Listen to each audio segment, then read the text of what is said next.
I traveled across the world to attend the first ever Hormozi and Acquisition Marketing workshop.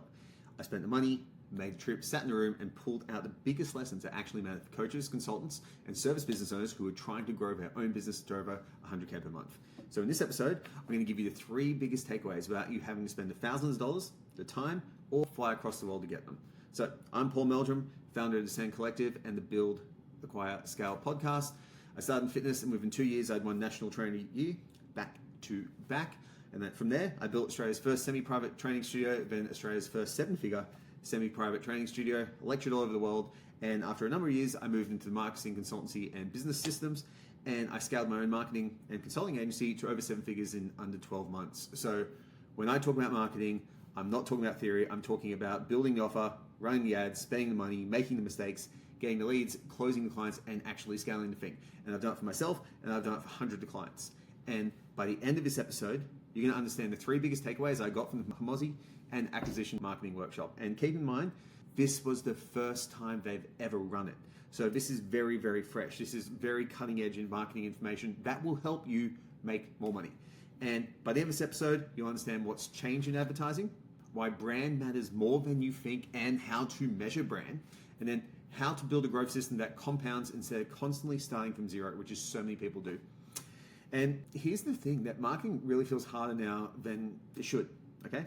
The majority of business owners I speak to on a day-to-day basis, and I speak to well over 100 per week, they are overwhelmed by marketing. They don't know what to do. There's too much to do. They don't know how to track. They don't actually know what the hell to do. You're told to post more content, to run more ads, to build better funnels, to improve your offer, fix your follow-up, create more creatives, track your numbers, build your brand, and somehow actually deliver your business at the same time. So it's really, really tough. And most business owners are stuck right in the middle, doing random marketing with no system, or paying an agency to send a report once every 6 months, no communication, no clarity, no outcomes. And I know this because I was there. All the way back in 2016, I was paying an agency $1,000 a week plus ad spend and getting almost nothing back. We would spend $2,000 and we would get 0 leads. And we wouldn't get an answer why. It would just be like, oh, the creative's not working, it's still being tested. Okay? So that experience is why we did this. We wanted to solve that problem. Our goal is to simplify marketing, make it measurable, and build systems that actually help your business grow. Because there is not many better feelings than having your business actually thrive. So that's what we want to do. We want to bring that to business owners doing exactly what I've learned over the last 20 years. So with the workshop, what happened, as soon as the notification went out that they were opening it, I signed up. I paid the money. I was like, cool. I booked the flights. The whole thing was done in about 30 minutes because from the scaling workshop, which I'll do another podcast on, I got so many takeaways, and that was a big part of what helped us actually go from $500,000 to over $1 million in about 6 months or so because of what I learned at that direct workshop. So if I had already got a $500,000 return on investment, I was certainly going to pay the money to get to this. And with this workshop, there were 3 big takeaways that I want everyone to have. Number 1 was Andromeda, and we had a real deep dive in Andromeda. And Andromeda, if you don't know what it is, it's the AI that Meta is using for targeting. Is the AI that Meta is using to decide what to show you and to keep showing you more of what you want. And it's led to something really, really interesting. It's led to advertising becoming harder and easier at the exact same time. And the reason for it is simple. The old version of paid ads was heavily based on targeting. You would choose interest, audiences, lookalikes, behaviors, and try and find people manually. So there would be a lot of trial and error while going through that. And that worked. But now the creative is the targeting. Okay? So the ad itself, the actual creative, the actual video, the actual text, the actual picture, whatever it is the actual filtering of what happens. So if you don't have the hook, if you don't have the right angle, if you don't have the right problem, you don't have the proof, you don't have the right person speaking, the format and the message, that's what you need to tell Meta exactly who the ad is for, okay? And it also means that you need more creative than you think, and here's why. When your creative is what actually does the targeting, you have an opportunity to speak so much more directly to the avatar that you're trying to target that you're going to get better results quicker because it's going to find people faster. Now, the downside of that is that it's going to burn through the creative faster because people are going to be more closely targeted, and therefore they're going to see the ad more often, more frequently because the targeting is better. they're going to get bored quicker. So they're just going to start scrolling past it. So we need to change the creative a lot more frequently, okay? So the rough rule that we learn is that for every $1,000 in your ad spend, you need around 10 creatives, because Meta burns through creative faster than most businesses realize. So it's for every $1,000 ad spend, basically 10 different creatives are needed. So if you're doing $1,000 a week, you need 40 a month. It's a really simple rule of thumb that allows you to make sure that you have enough creative there in case things burn out. And a really good spending framework is to put 70% of that into your proven winners. So the creatives that work and variants of that, okay? We do this with Ascend where we make 6 variants of each ad that actually works for that particular client, so we can cycle through it and create what we call a growth engine, where basically you have all the ads and all the actual targeting stuff in place to help people get clients all the time from multiple systems. It's really effective.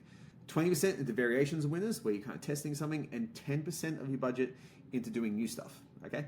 So this really fits into the Hormozi model of more, better, new. Okay, we're going to do 70% more in the proven winners, 20% into variations, so better, hopefully, and 10% into testing new ideas, new. So that model there and that amount of creative is so important for allowing advertisers to actually win. And if you do really good creative, you will win so much more easily, because the creative is the hardest part. And if you can hit the right target audience quicker, you will make more money. Now, there's one key lesson here that I also want to have and make sure that's very, very clear, is that if you do have a winner, you want to ride it into the dirt, okay? Don't get bored because you've seen the ad or you don't think you've changed it. You are not the market. If the ad is still working and returning a really good return on ad spend, you just keep building variations and feeding the machine. For variations, it could be literally just changing the shade. So actually changing a filter on it, changing one word, changing the picture very, very slightly, okay? Moving the font somewhere. It's really, really small, but still ride that winner into the ground, because that is still working. I've still got clients who are running ads that we've been running for the last 9 months that are still crushing it because they are working. We are creating variants of it, but we don't need to worry about changing it until the ad actually starts burning. So it's a very important thing to do. Now, the second takeaway is brand. And brand is one of the biggest assets that you can build, particularly personal brand, but it's really misunderstood at the moment. So this workshop gave some really, really good clarity for it. And if you look at Hormozi and how they've actually built their brand, their personal brand supports everything that they do and helps make them a lot more money in a ton of different ways. Like, they released their marketing workshop and it was sold out within under a day with no advertising. It was one email and one text message. That is the power of brand, okay? Now, what happens though is people start building a personal brand and they get frustrated and they give up. And I know, because I've done it, because brand is a lag metric. You do not build brand today and see results later on that day. If you're doing paid ads, you can launch a paid ad and you can see leads coming in within a couple of hours. Great, fantastic. Brand doesn't work like that. Brand compounds and makes everything else easier over time. So an example they used was Coca-Cola. Everyone in the world knows Coca-Cola. And Coca-Cola still spend an obscene amount of money every single year to keep their brand top of mind, because that brand still compounds over time, okay? It's a really key thing. It's something that you can't ever slow down on. Now, with brand, what really is this. Most people think it's brand, colors, logos and fonts, but really brand is just association. It's what people think of when they think of you. It's the trust that you build, okay? Your reputation, your content, your proof, your results, your consistency, they create that brand over time. So what it does is, if it has positive associations, so people associate your brand with learning something, or it makes their life better, or they make more money, it makes everything you do after that easier. It compounds. So it makes marketing work better. You just don't see it straight away. So this is how you can tangibly measure brand. Now, what you need to do here is start thinking over a long enough timeline, okay? So what I mean by that is, you don't want to measure your brand, say, what's it now? June, okay? We're recording this at the end of June. And July, okay? You're probably not going to see an impact on your results from just doing it from 1 month. You want to look at how it happens over 12 months, as an example. I would ideally go for 36 months. So brand is a long-term project. And when I say that, a lot of people get really down on the fact that, it's going to take at least 3 to 5 years to build a solid personal brand. It can be faster, but let's set a really good expectation. You're going to be in business anyway for the next 3 to 5 years. So why do you care if it's going to take 3 to 5 years to build a brand? You're going to be doing it anyway. So would you rather work 3 to 5 years and have no brand at the end, Or would you like to work 3 to 5 years and have a really strong personal brand that actually influences your business in a positive way? Now, that positive way basically means this. You get lower CPMs, so you basically lower cost CPM, so it actually costs you less to see people. You get a lower customer acquisition cost because you get more people coming in, and more people, when they see your content, they'll reach out to you. You'll get more inbound leads. I've seen this so many times. The more often I post, the more inbound leads I get. And I'm not the best poster in the world. I'm not the best content creator, not by a long shot. But the more I do it, the more I always see inbound leads. So it's something that, as of the workshop, I made a huge commitment for, like a 3 to 5 year commitment, exactly like I'm saying. A better brand, you'll see a higher trust before the sales call. Oftentimes people won't even want to take a sales call, okay, because they trust that person. You'll see better close rates because you don't have to become better at sales, but brand is stronger, more referrals, and more people choosing you before they even speak to you. Does that sound like something that you'd want to have? That's brand, and that's the power of brand. So if you are a business owner, I implore you, I encourage you, in fact, I will push you to create a brand and to work on that, because it will benefit your business in every single way. And the third takeaway that we had, and this is one that I think is more operational, more tactical than what I've talked about, because you can take something away from this and do it today. With brand, you just know that you need to do it and you need to persevere. And with marketing, you need to do more creatives. With flywheels, this allows our business to compound faster, okay? So a flywheel is basically where every part of the business feeds the next part. So you start creating a compounding system. So the energy required to set it in motion just creates more energy. It creates more profit. It creates more growth. So how the flywheel kind of works is you get a customer, great, you get them from whatever thing you do, you serve the customer, you get a great result for the customer, you document the proof, and then use that proof to sell the next customer. The next customer creates more proof, and the whole system starts compounding really, really quickly. Now, this is where I see with a lot of businesses is that they try and create and don't document, okay? It is far easier to document the cool stuff you do than to actually come up with ideas that are really, really cool and exciting and interesting. And there's also another downside to that. When you come up with ideas that are cool and interesting, generally you will get them off looking at influencers and looking what's going viral.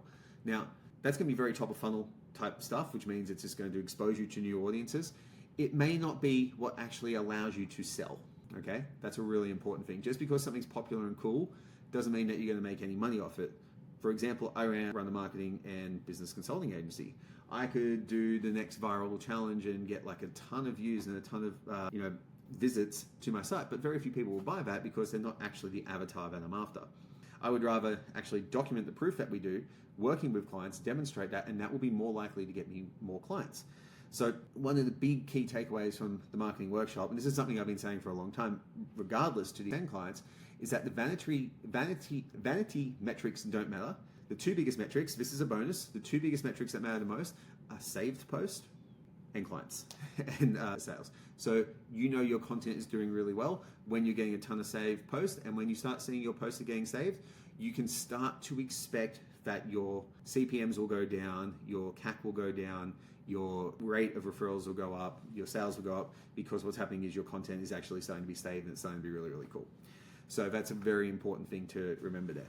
But back onto the flywheel, most businesses already do good stuff, they just don't document and capture it. So if they did that and turned it into content, they could use that content to get the next amount of clients, reduce their CAC, and make more money. And when you have a business that does that, and each system feeds the next loop, what happens is you have a business that moves at scale rather than a business that moves linearly.